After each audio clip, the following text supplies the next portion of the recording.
when you get the kind of graphs that I just showed you. They come from the negative side close to the x-axis. They're going to cross through the y-axis and go up towards infinity on the right-hand side.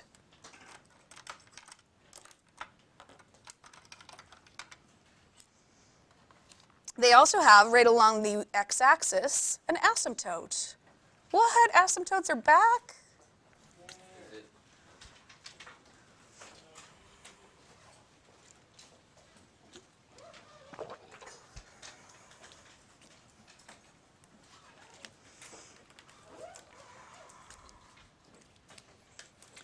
Well, let's talk about why. So why is there an asymptote there? What this is saying is that there can't be any negative y values. Negative y values will not exist.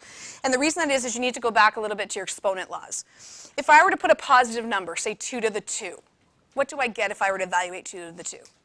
So I get a positive value. And if I were to put a bigger positive 2 to the 3, I get a bigger positive value. What if I put 0? So what's 2 to the 0?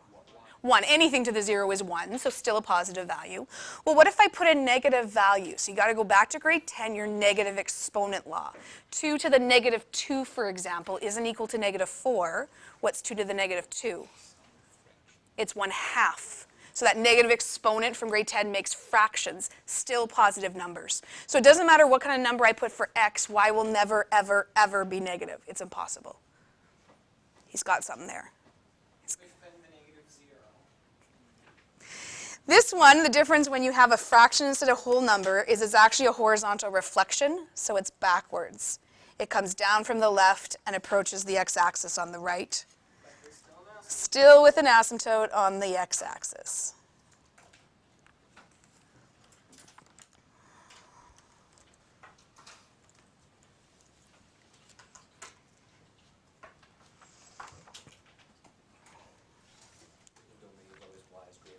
Yeah, we'll get there in about 3 steps.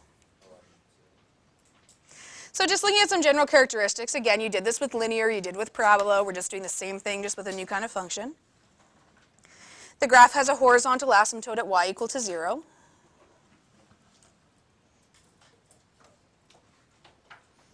The graph does not have an x-intercept.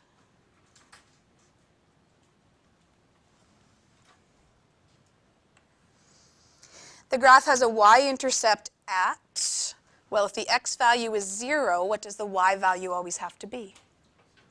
So what's anything to the power of 0? It's 1, and I'm going to put that in red. That will be the y-asymptote for any exponential graph, because anything to the exponent of 0 is always 1. Why? That's just how it works. Grab a scrap piece of paper.